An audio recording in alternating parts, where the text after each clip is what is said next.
Hey everyone, and welcome back. For today's video, I've really wanted to film something like this for a while now, and I really wanted it to speak to beginners or aspiring content creators. And in particular, with the topic that I really want to focus on in this video, it is a potential Instagram growth strategy for beginners. Now, when we speak about growth, I think the term is always just kind of thrown around so willy-nilly, and when we actually talk about strategy with Instagram, I feel like a lot of the time it's not always about growth. It's not always about actually capitalizing on potential growth aspects and finding out what actually can help your Instagram to grow. Now, I've been on Instagram for well over 10 years now, pretty much since its inception, and pretty much as a working photographer and content creator. For those of you who don't know, I have several Instagram accounts. I have several brands across social media. So I obviously have this channel, which really focuses on content creation and business and all things related to that.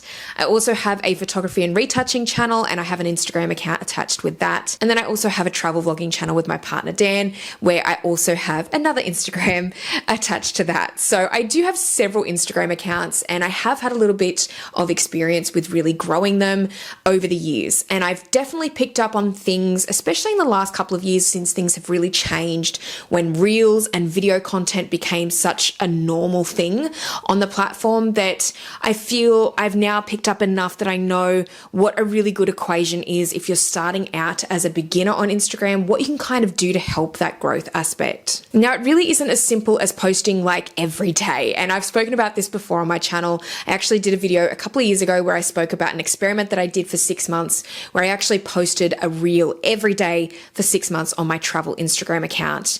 And I talked about the findings from that particular video. And if you have watched that video, you'll know that I didn't really talk about my findings in the sense that my Instagram account grew 400 times in terms of the growth and everything else. It really wasn't about that. It was about my findings overall and what I felt like I was doing during that 6-month period of time that really helped with the growth. And it really didn't just come down to posting every day. That was not the reason my Instagram account grew in the end. In fact, in some ways, I kind of wish I had stopped focusing on posting every day during that time frame and focus more on those other things that I found to have really worked or to have made a difference in the growth aspect of my account. So realistically, this is what I wanted to include in today's video and really talk about those things and highlight those other things that I feel make a huge impact when it comes to growing your Instagram account from the beginning, and talk about a realistic strategy that you can actually work towards as a beginner. But I should definitely start this video by introducing myself. So for those of you who are new here, hi, my name is Kaylee, and I'm a beauty and fashion photographer based near Sydney, Australia, but I'm also a content creator, and I started this channel a few years ago to talk about all things business, social media, freelancing, and content creation. And as I mentioned, this video is going to be all about an Instagram growth strategy for beginners. So now let's get straight into it and really talk about some of those things that I think can really make such an impact with your growth on Instagram. So the first thing that I really want to throw out there in what I think makes a really good strategy for beginners on Instagram is choosing a schedule and keeping it consistent. Now, there's a few reasons why I think it's really important to kind of set out a schedule from the beginning for posting, and of course, why consistency matters overall. So the first reason that I think it's really important to stay consistent and also have a schedule set is that I find it's easier to measure your statistics. So as you're tracking your growth and actually seeing whether your account is growing in any capacity, I think it's a lot easier to do this if you've set out a schedule. For example, if you're posting a couple of times a week and you're staying consistent with that over a couple of months, it's going to be a lot easier to look back on your statistics and see if things are kind of exponentially growing, if things are growing seasonally, in particular months or particular seasons, as I mentioned. There's a lot of reasons why statistics may be a little bit easier to track, but generally I do find that does come along with that consistency and setting out a schedule from the beginning. Consistency can also help with consistent growth. So now, I was saying before, I think it's not imperative that you post every day to Instagram. I really highly recommend against doing that, to be honest.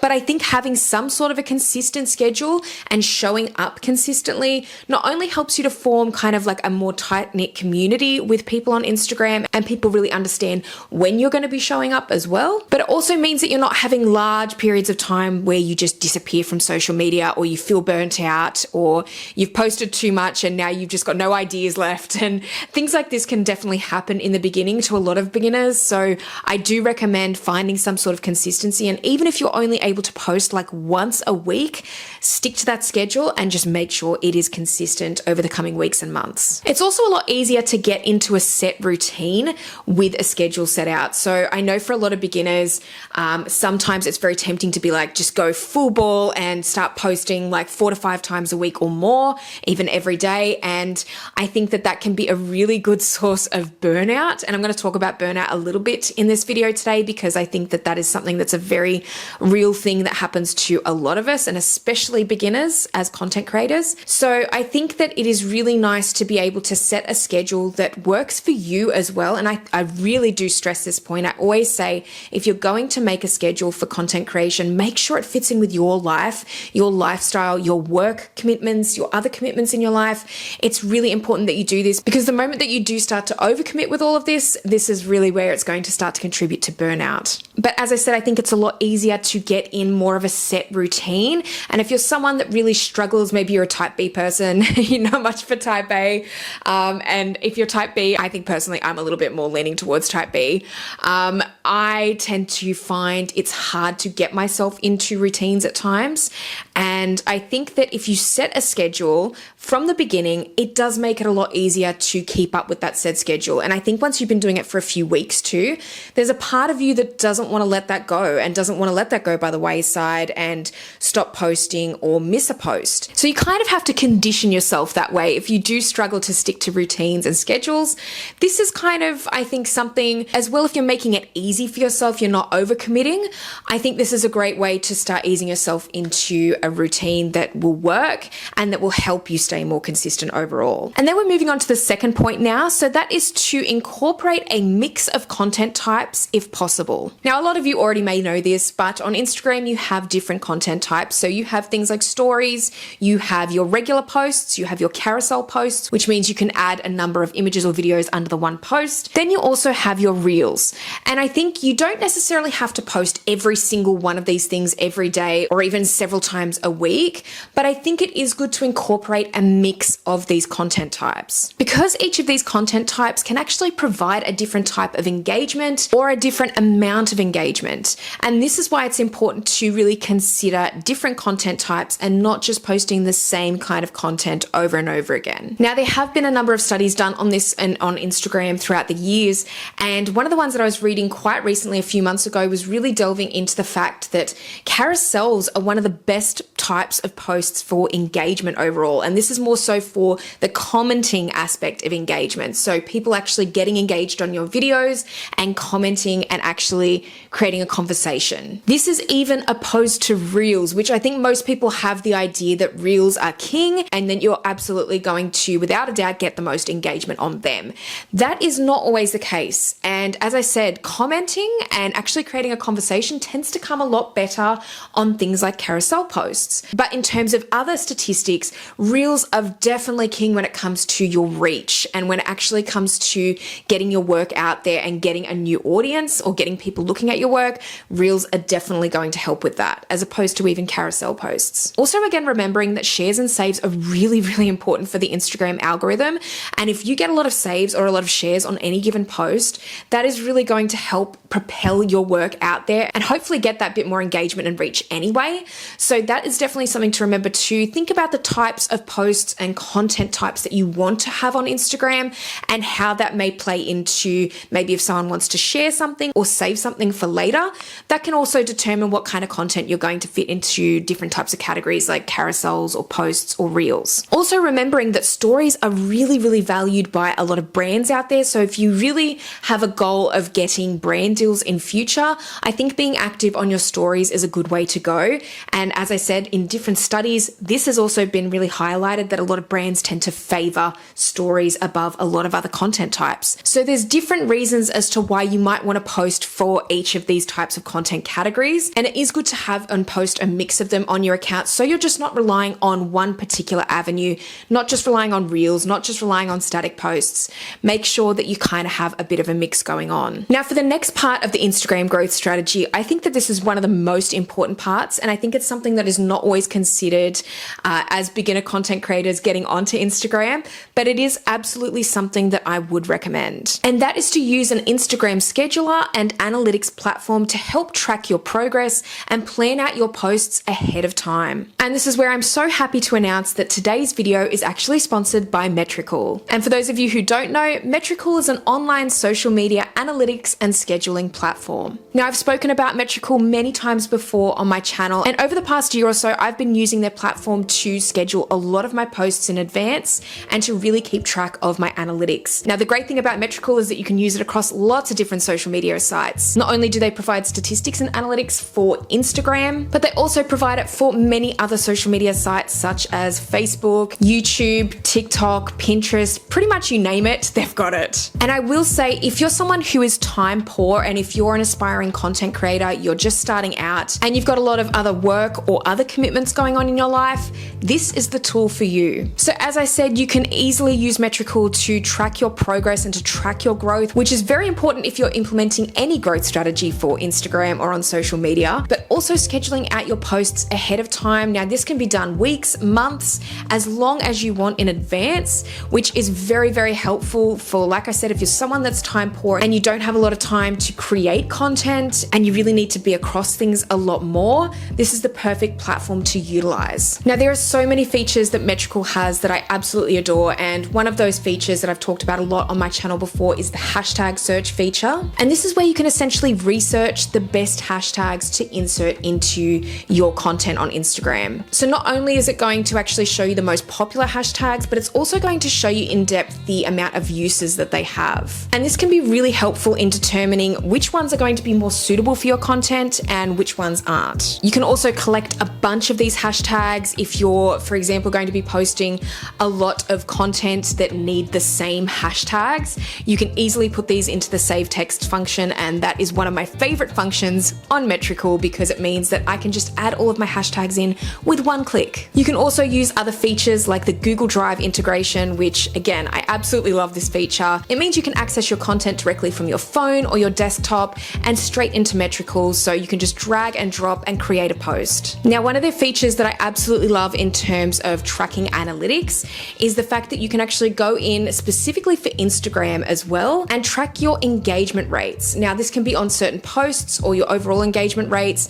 This is really, really helpful because engagement rates are not actually readily available in Instagram Insights. So it's not something that you can actually find out about on the Instagram platform, and it is something that you can easily spot in Metricool. So as I mentioned, engagement is very, very important for growth on Instagram, and engagement rates are really important, not only for knowing how your own growth is tracking on the platform, but also if you do have any plans to hopefully gain sponsorships in future from different brands. Brands tend to want to know what your engagement rates are for different posts and for your account overall. So this is something that can be really easily utilized for that. And you can even enter some of these numbers into your media kit if you have one already, or if you're planning on creating one to pitch to brands, or if you do get any emails for brand deals. This is a really, really important statistic, and I will always say I think it's just so important to have it.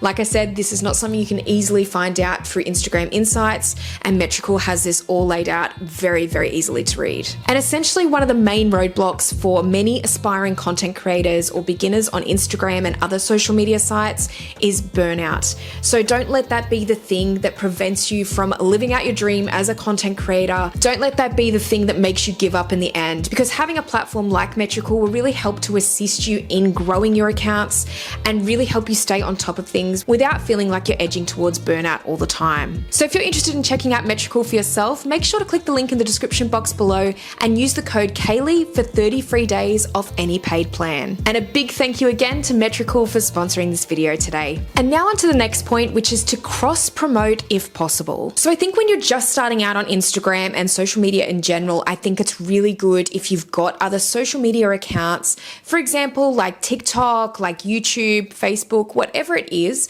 I think it's also good to cross promote over on those channels as well, because you may have a different audience over there, and it's good to kind of cross promote so you can kind of drag people over from different platforms. But not only just cross promoting on different platforms on social media, media, also cross-promoting on Instagram itself. So for example, not all of your audience will see the posts that you are creating on Instagram. It's just a simple fact of the algorithm, unfortunately, and that goes for most social media sites, to be honest.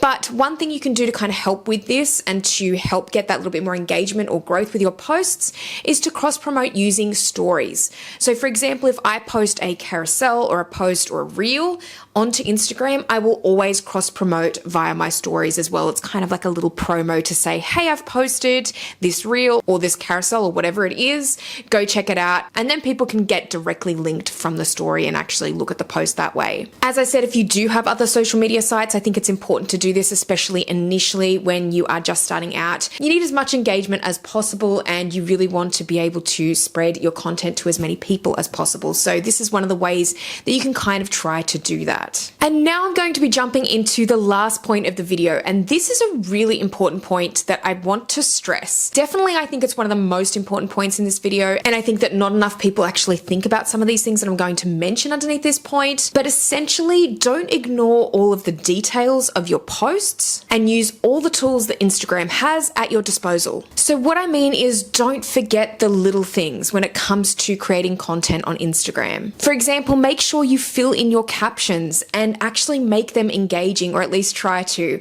I know that captions and creating captions are one of the worst things for a lot of content creators out there. I'm definitely included in that bunch.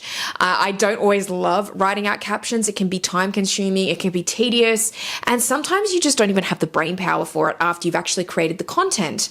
But I do think it's a very important part of trying to engage with your audience as much as possible, or create engaging content at least, that people can kind of stop by and read your caption along with watching the content that you might have posted or viewing it in general. Make sure not to just write one or two liners for a lot of your posts, especially when it comes to reels or educational content. I think it's always good to elaborate in the captions for this. It's definitely a very important area where you can actually add in keywords too. So for people who are searching on Instagram and trying to find things, captions are really important for that too. Also, make sure to research the hashtags that you're going to be using in your posts. Now, I've already talked about this as well. For Metrical, you can really easily do this with their hashtag search, but make sure you do that research and you actually find out which hashtags are going to be best to use. Just because it's the most popular hashtag maybe doesn't mean it's the best one that you should be using. And this is what I want to stress here, because for example, if you're a travel content creator like me in one respect, and if I was posting content that was about New Zealand or Australia, which I do quite regularly, I would not always rely on just the hashtags of hashtag Australia or hashtag New Zealand, hashtag travel. These are very, very generalized hashtags, and a lot of people are using them. So the more that you use those kinds of hashtags, probably the less likely you're going to have people actually viewing your work, because under the explore page or under the hashtag search, your content actually disappears very, very quickly because so many people are using that hashtag. So I highly recommend using those hashtags that you can find that are sort of that midpoint between being really popular, but also kind of slightly more obscure or less likely to be searched every second of every day. It's good to have a mix of those hashtags in there and really just do your research with those. Also, research brands if you would like to tag them in your posts, because again, if you're someone who's wanting to aspire to be a full-time content creator and you want to work with brands regularly on sponsored deals or UGC content, all the rest of it, and you want to find those extra ways of reaching out to them or getting your work seen by these brands, this is a really great way to start, and it's just by tagging them in your posts. Now, obviously try and do this in a relevant way. So for example, if it's a clothing brand you're trying to get the attention of, make sure the clothing is maybe shown in the image or the reel that you're actually posting. Just making sure that that relevance is there as well, I think is really important. But it is a really good way of trying to reach out and actually show your work to these brands. Make sure you utilize story highlights, because those people that come across your account that are unfamiliar with your account can easily look through some of your past stories and they might be really interested, especially if you have a lot of educational stuff on your account. They might be interested to go back and see some of the other posts that you've made. So again, just utilizing all of those features that Instagram actually has. Make sure to develop a great bio section underneath your profile picture, and also have a call to action. So whether that is a link to your website, a link to another social media platform, or a link tree or bio site where it has several links. Whatever it is, make sure that you're also linking people away from the platform to your other platforms if you have any, and also having some sort of contact details there. So if it's an email address potentially for brands that they can contact you by really easily, making sure that that's really clear up the top, but also making sure that you're clarifying to people what your account is about, who you are, and what they can expect from this account. Also make sure to think of your branding overall on Instagram. So again, profile picture, making sure that there is some sort of cohesiveness with your posts as well and with your niche that you're posting about. And overall, just consider that a little bit more from the beginning. Make sure to also reply to your comments. This is a really good way to start building community on Instagram. And again, this will help with your engagement tenfold. Making sure that you reply to all of your comments if you can in the beginning, and making sure that you are building that community a little bit more. But this also goes both ways. And the next point that I want to make along with that is to make sure that you are commenting on other people's posts, especially within your niche. I think that this can be a wonderful thing for engagement and another way to help get people interested in your own account, especially if they see your name popping up, and if you're leaving lovely comments on their work or questions or things like that, then people will be maybe more interested to go and check out your work as well. So I think it works both ways. It's all part of building that community sense on Instagram and especially within your niches. And I think that this is a really important thing that a lot of people don't think about on Instagram and in terms of growth and growing their own account, is to actually remember to engage on other people's work as well. But as I mentioned with this point, I think you just need to remember not to forget about those little details. And even when it comes to the time that you're posting each day, this is not going to be the most important thing, and none of these things that I've really put under this particular umbrella of this point are going to be the most important thing for determining whether your Instagram account grows. But having all of them combined, and as I just mentioned, even figuring out that best time of day to post for you. Again, Metrical has a little feature for this in their calendar scheduling section. You can actually go in and see, and it's all color coded as to what time your potential audience is going to be online. Looking at these things and really combining them all is just going to give you the best chance of getting as much growth on your Instagram account as possible. Well, thank you so much for watching this video today, and I hope you learned something new from it. If you liked it, please give it a thumbs up, and if you haven't subscribed to my channel already, make sure you do, because I'll be posting a lot more videos like this one in future. Let me know down in the comment section below if you have any questions about growing your Instagram account. Are you a beginner, or are you someone who has been posting for a while but not really seeing much success? Have you been trying some of these things, or haven't you? Let me know all of your thoughts down in the comments section below. And another quick reminder, if you're interested in checking out Metrical, make sure to click the link in the description box below and use the code Kaylee for 30 free days off any paid plan. Also, make sure to hit the notification bell to see all the updates from my channel in future. But thank you so much as always for watching, and I'll see you in the next video.